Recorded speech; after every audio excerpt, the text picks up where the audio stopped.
Hello students, अस्सलाम वालेकुम। मेरा नाम सकलैन हैदर है। हम क्लास मैट्रिक की बायोलॉजी के मुख्तलिफ टॉपिक्स को डिस्कस कर रहे हैं। हम गैसेस एक्सचेंज के चैप्टर को पढ़ रहे थे और गैसेस एक्सचेंज का जो इम्पोर्टेंट मेन टॉपिक है वो है रेस्पिरेटरी डिसऑर्डर्स। पिछले लेक्चर्स में हमने डिटेल में गैसेस एक्सचेंज के बारे में डिस्कस किया कि प्लांट्स के अंदर गैसेस एक्सचेंज किस तरह होता है, एनिमल्स के अंदर किस तरह होता है, एनिमल्स के अंदर कौन कौन से ऑर्गन्स होते हैं जो कि रेस्पिरेशन करते हैं, और उनके अंदर ह्यूमंस के अंदर किस तरह रेस्पिरेटरी सिस्टम काम करता है, कौन कौन से ऑर्गन्स काम करते हैं। और फिर हमने डिस्कस किया कि प्लांट्स के अंदर स्टोमेटा किस तरह गैसेस एक्सचेंज करता है।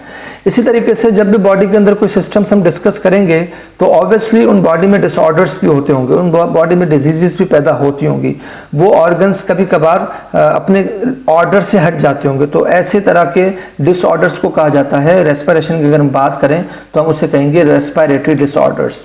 मसलन हमारा जो रेस्पिरेटरी सिस्टम है वो अपने नज्म से बाहर आ जाए, ऑर्डर से बाहर चला जाए तो उसको हम डिसऑर्डर कहा जाता है। ठीक है ना, कोई अपने नज़्म व ज़ब्त से बाहर चले जाए, मतलब फॉर एग्जाम्पल लंग्स को जिस तरह काम करना चाहिए उस तरह काम नहीं कर रहे, एल्वुलाई को जिस तरह काम करना चाहिए उस तरह काम नहीं कर रहे एल्वुलाई।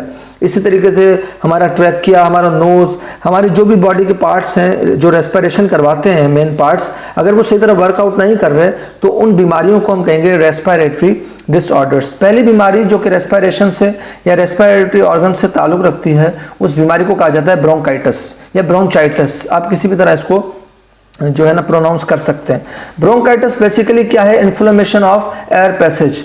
हमारा जो एयर पैसेज है, वो जो रास्ता है ना एयर पैसेज, मैंने आपको बताए थे, जैसे नोज है, नेजल कैविटी, उसके बाद ट्रैकिया से होती हुई हवा लंग्स के अंदर एंटर होती है, वो जो मेन पैसेज है उसके अंदर अगर प्रॉब्लम हो जाए, एयर पैसेजेस जैसे ब्रोंकाई, ब्रोंक्यूल्स हमने पढ़ा था, उनमें अगर जख्म हो जाए, इन्फ्लेमेशन हो जाए, इस तरह की बीमारी को हम कहेंगे ब्रोंकाइटिस। ठीक है ना, तो ये आप आराम से लिख सकते हैं। अगर पेपर्स में सवाल आ जाए कि right a short note on respiratory disorders तो आप इसको आराम से आसानी से लिख सकते हैं अगर आपको ये टॉपिक सही तरह समझ आ गया। तो अगर एयर पैसेज वेज में अगर इन्फ्लेमेशन हो जाए तो इस बीमारी को कहा जाता है ब्रोंकाइटिस। ये किस वजह से होती है? ये बेसिकली स्मोकिंग की वजह से होती है। वो जो लोग स्मोकिंग करते हैं, और बाय सम बैक्टीरियाज, जब बॉडी के अंदर गंदा पानी पीने की वजह से, गंदी हवा इनहेल करने की वजह से अगर बैक्टीरियाज बॉडी के अंदर चले गए और वो उन एयर पैसेजेस के साथ स्टिक हो गए तो उसकी वजह से भी ये इन्फ्लेमेशन हो जाती है और इस बीमारी को कहा जाता है ब्रोंकाइटिस। ब्रोंकाई जो है ना, जो हमारे एयर पैसेजेस हैं उनमें प्रॉब्लम्स हो जाती है। अच्छा, इसके जो है सिम्टम्स क्या क्या, कैसे पता चले कि ब्रोंकाइटिस हो गया? इसमें खांसी होती है, ठीक है ना, इंक्रीज म्यूकस सीक्रेशन। मैंने आपको बताया था कि हमारे नोज के अंदर क्या होता है, म्यूकस होता है, जिससे हवा के अंदर जो मिट्टी होती है माइक्रोब्स से स्टिक हो जाते हैं ताकि हवा जो है प्योरली अंदर चली जाए। इसकी एक निशानी ये है कि म्यूकस की सीक्रेशन बहुत ज़्यादा होती है, बलगम की तरह पानी बहुत ज़्यादा निकल रहा होता है नाक में से, मुँह में से। तो इस तरह की सिम्टम्स होते हैं ब्रोंकाइटिस में। Shortness of breath and low fever. इसमें क्या होता है कि सांस लेने में दुश्वारी होती है, सांस कम आ रहा होता है और थोड़ा सा बुखार भी हो जाता है। तो ये बेसिकली सिम्टम्स है इसके ब्रोंकाइटिस के। और इसकी डेफिनेशन क्या है कि एयर पैसेजेस में इन्फ्लेमेशन हो जाए। दूसरी जो बीमारी है जो रेस्पिरेशन से ताल्लुक़ रखती है, रेस्पिरेटरी डिजीज से ताल्लुक़ रखती है, उसे कहा जाता है एम्फाइसीमा कह सकते हैं, फाइसीमा कह सकते हैं, आपकी मर्जी है। इसमें क्या होता है कि progressive destruction of alveoli. Alveoli का मैंने आपको काम बताया था, वो क्या करते हैं कि ब्लड और लंग्स के दरमियान गैसेस को एक्सचेंज करते हैं, मतलब हवा में से गैसेस को निकालकर उसको ब्लड को प्रोवाइड करते हैं और ब्लड के अंदर से जो कार्बन डाइऑक्साइड है, जो वेस्ट गैस है, उसको वापस जो है ना लंग्स के अंदर जो इसकी एक्सचेंज होती है ना, वो एल्वुलाई की वजह से होती है। इस बीमारी में क्या होता है कि एल्वुलाई जो ना उसकी डिस्ट्रक्शन हो जाता है, एल्वुलाई जो वो ख़राब हो जाते हैं, डिस्ट्रक्शन उसकी हो जाती है बहुत टाइम के लिए। क्या होता है कि जब हम इंडस्ट्रियल जो पॉल्यूटेंट्स हैं, मतलब इंडस्ट्रीज़ में से धुआं निकलता है, उसकी वजह से जो उसके पॉल्यूटेंट्स होते हैं, गंदे मादे जो होते हैं, अगर वो हमारे अंदर चले जाएं और वो एल्वुलाई को ब्लॉक कर दें तो उसकी वजह से ये बीमारी होती है। It is characterize by laborious breathing. तो इस बीमारी में क्या होता है कि जब वो ब्रीदिंग सांस ले रहे होते हैं तो उसमें से खर खर की आवाज़ें आने लग जाती हैं। इस तरह की ब्रीदिंग को कहा जाता है लेबोरियस ब्रीदिंग।